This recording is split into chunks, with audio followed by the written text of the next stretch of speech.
Welcome to the channel, guys.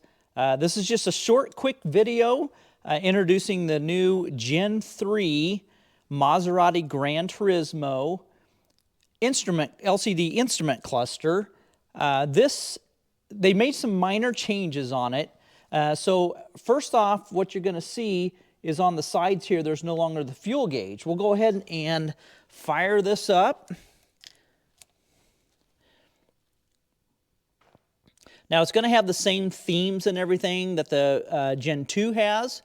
I can't demo this in the car right now because my car is, I'm working on it right now and I'm unable to demo anything.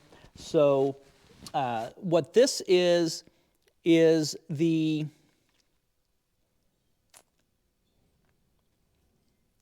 touring theme right here, but what you're going to see is now the fuel gauge and everything's on the bottom here.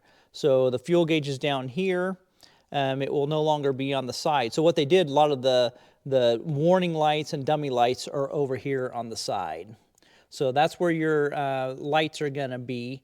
And but other than that, it's pretty much the same thing. So we're calling it the Gen 3 because what they did, they completely changed the board in here, so it's even more stable and everything. Now, these are fully upgradable, so in fact, we're going to be doing a refresh on this pretty soon.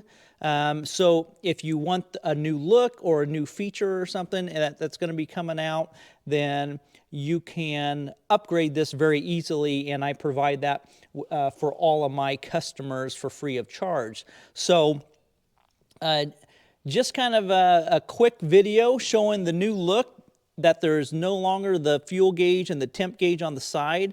It's now digital and in the center.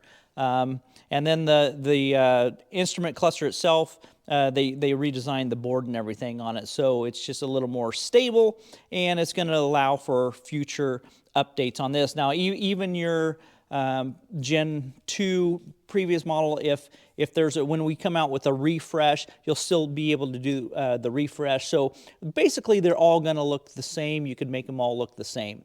All right, that's all I got. Thanks so much.